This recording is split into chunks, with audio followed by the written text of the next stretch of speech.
A 5-year-old in Japan can often stay absorbed in one activity for nearly 45 minutes. In many other countries, parents feel lucky if their child sits still for 5. So what's happening in those first 5 years of life that creates such a dramatic gap in focus and self-control? And why is the American Academy of Pediatrics now acknowledging that some common parenting habits haven't delivered the results families hoped for? In Japan, what parents prioritize early on doesn't just influence behavior, it quite literally shapes how the brain develops.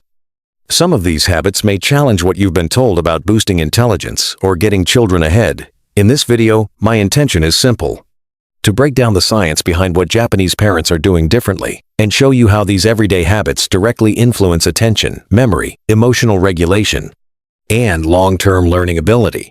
I'm not here to promote expensive programs or complicated systems.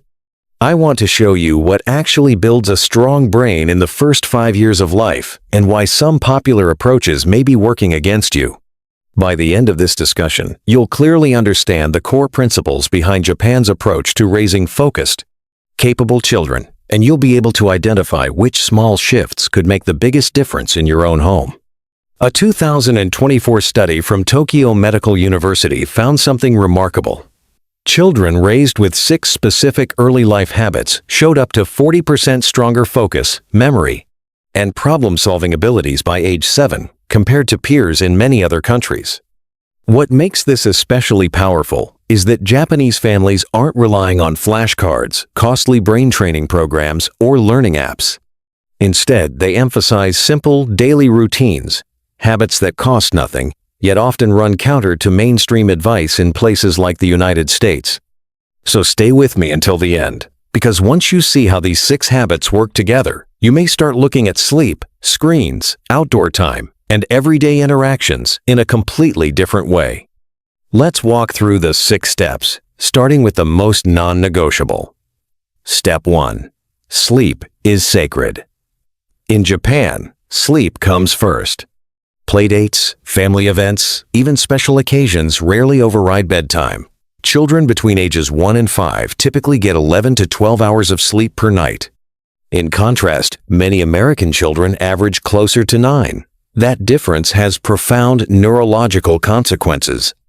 Research from Osaka University shows that sleep is when the brain organizes and stores what it learned during the day. Deep sleep strengthens neural connections and consolidates experiences into long-term memory. When sleep is inconsistent or shortened, that process is disrupted. Japanese parents guard bedtime carefully. Same time each night. Few exceptions. They understand that a rested brain regulates emotions better, learns faster, and sustains attention longer. Neuroscience is clear. Even one poor night of sleep can impact brain function in young children.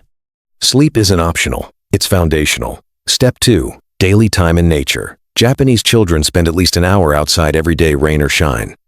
Not just structured playgrounds, but parks, wooded areas, gardens, open spaces with dirt, trees, and room to roam. Studies from Kyoto University show that natural environments directly support brain development. Time outdoors lowers stress hormones, allowing the prefrontal cortex, the region responsible for focus, impulse control, and decision-making, to mature properly. Children who regularly spend time in nature demonstrate stronger attention spans and improved emotional regulation. In Japan, outdoor time isn't treated as a bonus. It's viewed as essential, like sleep or nutrition. Step 3. Strict screen limits. This is often the hardest principle for modern families. In Japan, children under 3 are typically not exposed to screens at all. Between ages 3 and 6, screen time is often capped at around 30 minutes per day. In comparison, many American children average 4 to 6 hours daily. Research from Tokyo has shown that heavy screen exposure before age 5 can alter brain structure. MRI studies reveal reduced white matter in areas tied to language, literacy, and higher-level thinking in children with high early screen use. The American Academy of Pediatrics now recommends no screen time before 18 months and very limited exposure afterward. Yet screens remain tempting because they're convenient. Japanese parents tend to choose the harder path. They recognize that every hour on a device replaces time that could strengthen real neural connections through movement, conversation, and play. Early habits leave lasting marks on developing brains. Step 4. Hands-on sensory experiences.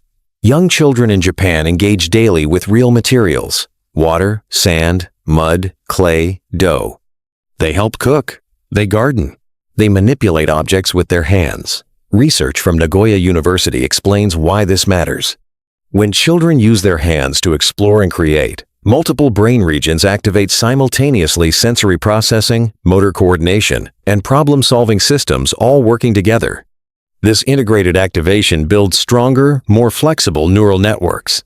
Digital games can't replicate the depth of input that comes from kneading dough, pouring water, or shaping clay. The learning is embodied and deeply wired into the brain. Step 5. Deep face-to-face connection. Japanese parents invest meaningful time in real interaction, not distracted supervision, but full presence. Research from Tokyo Medical University shows that the amount of conversational language a child hears before age 5 strongly predicts vocabulary growth, brain development, and later academic success. But passive listening doesn't count. Television and background videos don't produce the same neurological effect. Children must participate in real back-and-forth conversation. Sit on the floor. Narrate what you're doing. Ask questions. Listen to their answers. Share attention. Language builds thinking. Thinking strengthens the brain. And undivided attention may be one of the most powerful developmental tools available. The guiding belief behind it all. Above these practices lies a central philosophy. The first 5 years are for building foundations, not pushing academics. In general, Japanese families avoid early drilling, flashcards, and formal instruction. Instead, they prioritize sleep, nature, movement, sensory exploration, and strong emotional bonds. Research consistently supports this approach. Children who spend early childhood playing, exploring, and moving often outperform peers later on when formal learning begins. Their brains are more mature, better organized, and ready. There's no need to rush academics. Put away the apps. Set aside the flashcards. Focus on rest, outdoor time, physical movement, hands-on experiences, meaningful connection. To summarize the Japanese approach: protect sleep above all else. Ensure daily time in nature. Strictly limit screens. Encourage frequent physical movement. Provide rich sensory experiences. Engage in real, responsive conversation. These 6 habits build brains that can focus, learn, and thrive. Not because pressure was applied early, but because the foundation was laid first. Which of these 6 feels most challenging for you right now? And if you found this valuable, make sure to like this video, share it with another parent who needs to hear this, and subscribe so you don't miss next week's discussion, where we'll explore the simple daily practice that helps Japanese toddlers develop remarkable concentration, starting as early as 18 months.